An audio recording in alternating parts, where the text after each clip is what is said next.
He's very sincere and very much his mother's son. Robin, is that represented in the palms as well? Oh, very much. It actually shows on his thumb particularly. And the thumb over here, we can see the top of the thumb is like a spoke shave cutting back. This indicates he likes the last word, a bit like a lawyer's mind. And the strength of his thumb and the character of his hand shows a great independence. Well, Diane said that as well with the dot, didn't she, that he likes the last word. Absolutely. So you concur there. Now, another question, and one that might seem fairly morbid, but you've told me that life events very much represent themselves in the palm. So I'm just wondering whether the death of his mum, Diana, would be seen in his palm. Most certainly would be, because all these trauma lines, things that happen within our lives, record on the hand.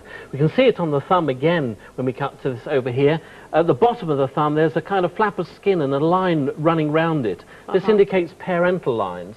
In fact, you've got one here, which I've drawn in early when we were talking, and it comes all the way down here, influence of parents. With his, you can see by the graphic it's cut slightly short, which indicates the trauma of loss of mother.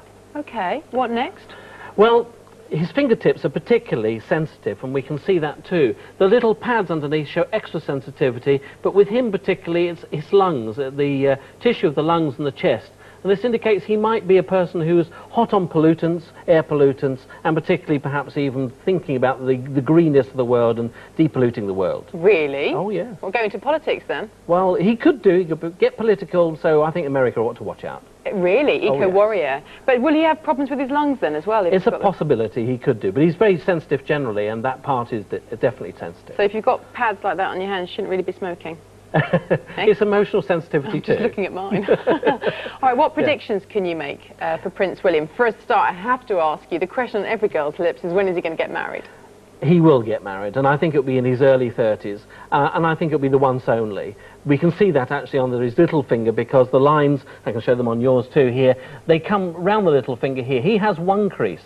There are several on yours, but he has one crease here, indicating the one only, and he's being quite traditional. My guess is he'll find someone who's sensuous, dancey, but also with the mind of a lawyer. Okay, I'm going to be a bigamist, but he's going to remain true. Possibly. That's marvellous. Okay, what about, is he going to become king? And if so, when? He certainly will become king, and I think that will be in his middle 30s, but he'll have great support from his father. Right, can we have a look at that line? That's the fate line there. Yes, the fate line actually shows this. Most people have a line running all the way up the middle.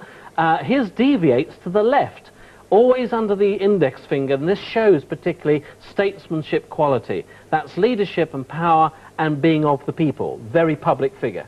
Wow. Will he be a good king? I think that's stonkingly good. In fact, where it ends up is, I think, first-class statesman. So when's he going to meet and get married? Can you give us a date? I think it'll be, well, 30s, 32. Right, and be king? And be king, 35. You heard it here first. Well, only time will tell. Well, that's all we have time for today. Thank you very much, Robin. On tomorrow's show, our numerologist, Michael Carell, sets out to spot the stars of the future at Pop Stars The Rivals auditions. Can those magic numbers really separate the talented from the terrible? Find out at 2 o'clock. We'll join you then. Hope you've enjoyed today. We'll see you tomorrow. Bye-bye.